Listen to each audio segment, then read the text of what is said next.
अर्थ पर सबसे बड़ा फंगी ग्रुप एस्कोमाइकोटा या सैक फंगी। ये छोटे छोटे एस्कोस्पोर्स को सैक में से उछाल कर फैलाते हैं। इन्हीं की वजह से हमारे पास bread, beer, wine, truffle, morel और पेनिसिलिन जैसे एंटीबायोटिक्स हैं। जंगल के डीकंपोजर से लेकर आपकी सुबह की रोटी तक ये छुपाए हुए सुपर हीरोज दुनिया पर राज करते हैं। एस्कोमाइकोटा, जिसे आमतौर पर सैक फंगी यानी थैलीनुमा फंगी कहा जाता है, फंगी की सबसे बड़ी डिवीजन है। इसमें तकरीबन 64,000 से ज़्यादा एग्जाम शामिल हैं, जिनमें खाने वाली मशरूम्स, मोरेल्स, खमीर, यीस्ट और पेनिसिलिन बनाने वाली फंगी शामिल हैं। इसकी मुकम्मल तफसील दर्ज सेल है। पहचान और नाम, डिस्टिंक्टिव फीचर। इनका नाम इनकी एक मखसूस साख्त एस्कस से निकला है।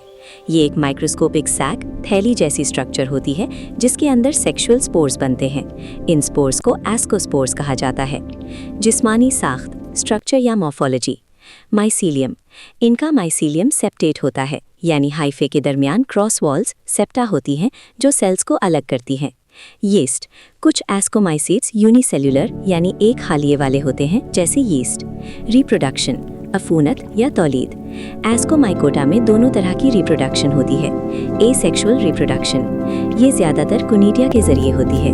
कोनिडिया नॉन मोटाइल स्पोर्स होते हैं जो हाइफे की टिप्स पर बनते हैं, जिन्हें कोनिडियोफोर्स कहते हैं। ये हवा के जरिए फैलते हैं। सेक्सुअल रिप्रोडक्शन, दो मुख्तलिफ हाइफे आपस में मिलते हैं। प्लाज्मोगैमी, इसके नतीजे में एस्कोकार्प यानी फ्रूटिंग बॉडी बनती है। एस्कस के अंदर मियोसिस के जरिए 8 एस्कोस्पोर्स बनते हैं, जो मुनासिब हालात मिलने पर नया माइसीलियम बनाते हैं। अहम मिसालें, एग्जाम्पल्स, सैक्रोमाइसीस सेरेवेसी यीस्ट, बेकरी और ब्रूइंग इंडस्ट्री में इस्तेमाल होता है। पेनिसिलिन, इससे मशहूर एंटीबायोटिक पेनिसिलिन हासिल की जाती है। एस्पेरिजिलस, ये लेबोरेटरीज और इंडस्ट्री में मुख्तलिफ केमिकल्स बनाने के लिए इस्तेमाल होता है।